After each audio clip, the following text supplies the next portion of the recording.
Hi all, welcome to Blasters arena. Indian super ലീഗിൻ്റെ കാര്യത്തിൽ clarity ലഭിക്കാത്തത് കൊണ്ട് തന്നെ വലിയ രൂപത്തിലുള്ള പ്രതിഷേധങ്ങളായിരുന്നു ഇന്ത്യൻ ഫുട്ബോളിൽ അരങ്ങേറിയിരുന്നത്. ക്ലബ്ബുകൾ എല്ലാവരും ഇതിനെതിരെ ശബ്ദിച്ചിരുന്നു. അതിൻ്റെ ഒരു അനന്തരഫലമായിക്കൊണ്ട് ഓൾ ഇന്ത്യ ഫുട്ബോൾ ഫെഡറേഷൻ ഇന്നലെ അർദ്ധരാത്രി തന്നെ ISLന് വേണ്ടിയുള്ള ടെൻഡർ പുറപ്പെടുവിച്ചിരുന്നു. അതിൻ്റെ വിശദാംശങ്ങൾ നേരത്തെ നമ്മൾ 2 വീഡിയോയിലൂടെ ചെയ്തിട്ടുണ്ട്.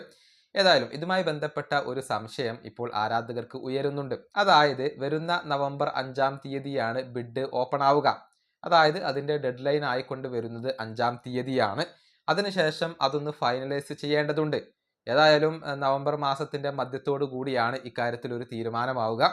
പിന്നെ എന്ന് ISL തുടങ്ങാനാണ് എന്ന ഒരു ചോദ്യമാണ് ഇന്ത്യൻ ഫുട്ബോൾ ആരാധകർ ഉയർത്തുന്നത്.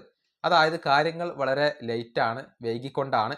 അതുകൊണ്ട് തന്നെ ഉടനടി ISL തുടങ്ങാനുള്ള സാധ്യതകൾ ഇല്ല എന്നാണ് ഇന്ത്യൻ ഫുട്ബോൾ ആരാധകർ ചൂണ്ടിക്കാണിക്കുന്ന കാര്യം.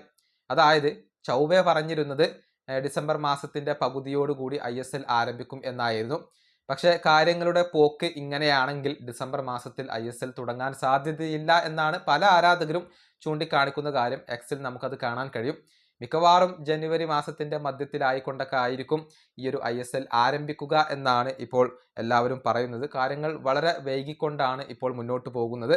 അതിനർത്ഥം പിന്നെയും ക്ലബ്ബുകൾക്ക് കുറച്ച് മാസക്കാലം കാത്തിരിക്കേണ്ടി വരും എന്നുള്ളതാണ്. ഇക്കാര്യത്തിലും വലിയ രൂപത്തിലുള്ള പ്രതിഷേധങ്ങൾ ആരാധകർ ഉയർത്തുന്നുണ്ട്. ഏതായാലും ഡിസംബർ മാസത്തിൽ ISL തുടങ്ങാനുള്ള സാധ്യതകൾ ഇപ്പോൾ കുറവാണ്. അതല്ല എങ്കിൽ കാര്യങ്ങൾ അതിവേഗത്തിലാക്കേണ്ടി വരും. അതിന് ഓൾ ഇന്ത്യ ഫുട്ബോൾ ഫെഡറേഷന് സാധിക്കുമോ എന്നുള്ളതൊക്കെ കാത്തിരുന്നു കാണേണ്ട കാര്യമാണ്. ഈ വീഡിയോയുടെ അവസാനിപ്പിക്കുന്നു. അടുത്തൊരു വീണ്ടും കാണാം.